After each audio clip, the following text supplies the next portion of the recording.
Welcome top news today. Sitting with students and parents on Wednesday, including some students who were at Marjory's Stoneman Douglas High School last week when a shooter killed 17 people, President Trump explored possible ways in which mass shooting incidents at schools could be prevented.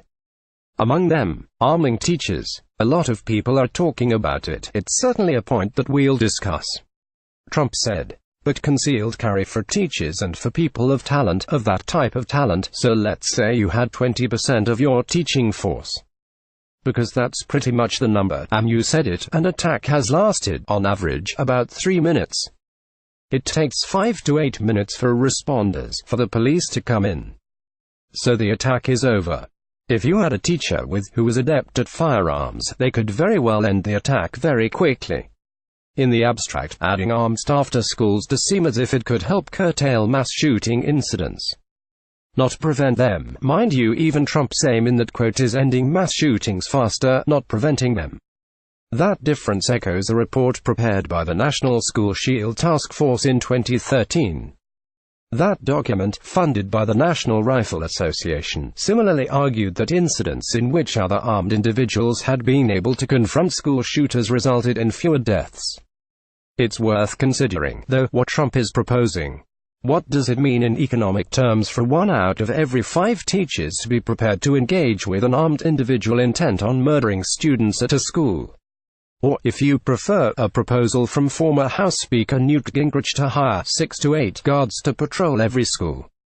What's the tab for that? A fifth of teachers' data from the Department of Education indicates there are an estimated 3.1 million public school and 400,000 private school teachers in the United States. In total, there are about 3.6 million teachers. 1/5 of that total is 718,000, a bit fewer than the number of people in the Army and the Navy combined as of last December. We would essentially be adding 50% to the size of the military by mandating that nearly 750,000 people be trained and prepared to take up arms to defend civilians. The first cost that needs to be considered is training. What sort of training would be required isn't clear.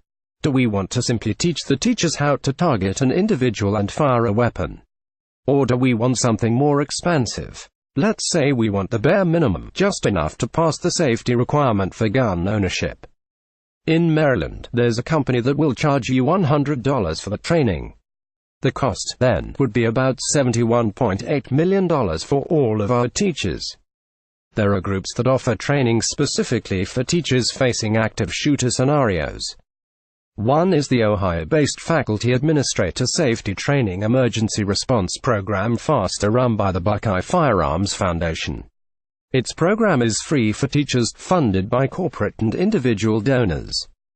It includes 26 hours of training over 3 days and purports to allow teachers, administrators, and other personnel on site to stop school violence rapidly and render medical aid immediately.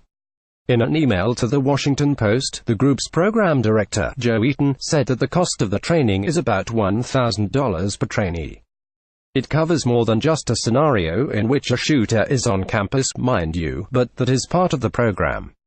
That more robust training means that the cost for our 718,000 teachers spikes to $718 million.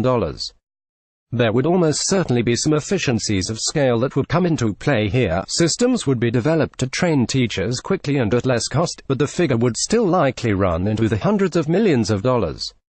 Assuming that this particular school supply is covered by districts, we need to account for the cost of the firearms as well. Let's consider the Glock G17, which the manufacturer touts as the world's most popular pistol. It runs $500 a piece, meaning that our price tag for arming our teachers just went up by $359 million. Maybe Glock 2 would give the Department of Education a discount, perhaps cutting the price in half. That changes the total to $180 million.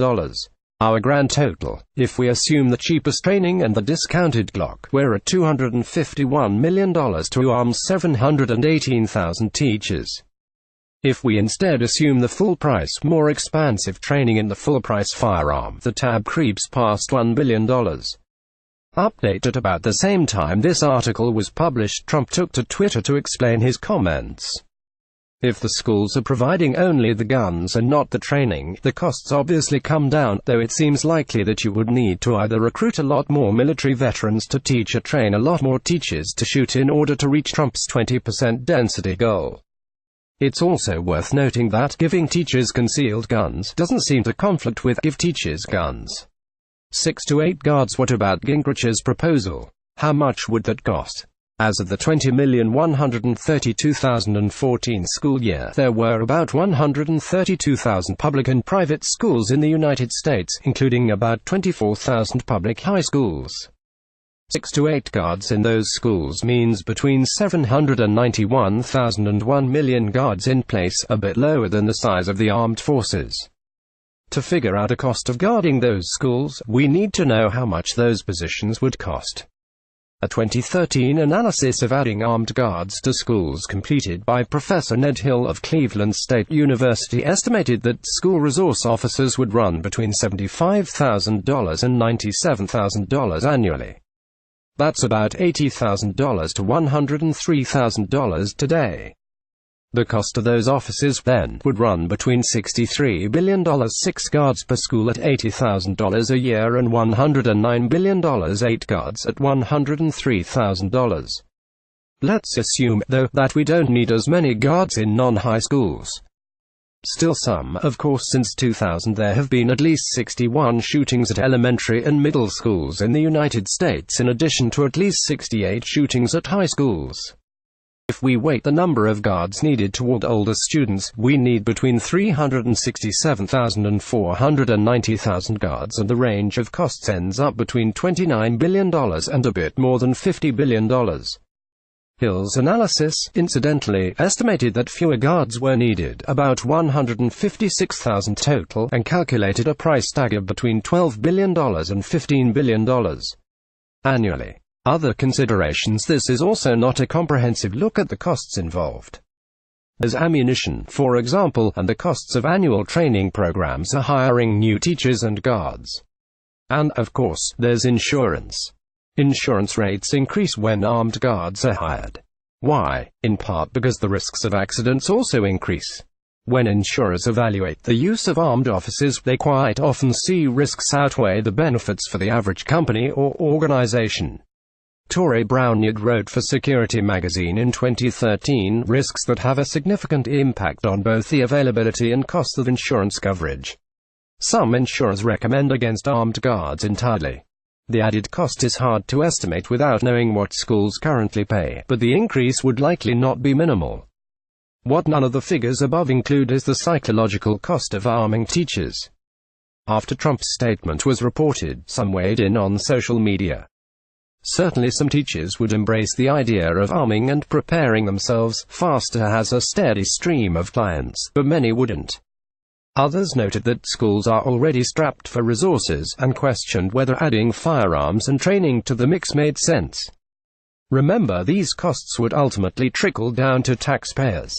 About 100 million taxable returns were filed with the IRS from the 2015 fiscal year, 41.5 million of which were from married couples filing jointly. This is a rough division, but it suggests that the price of arming teachers would cost 121 million taxpayers between $2 and $9 to train and arm a fifth of the America's teachers, excluding the other costs above, between $96 and $900 annually for 6 to 8 armed guards to be stationed in schools.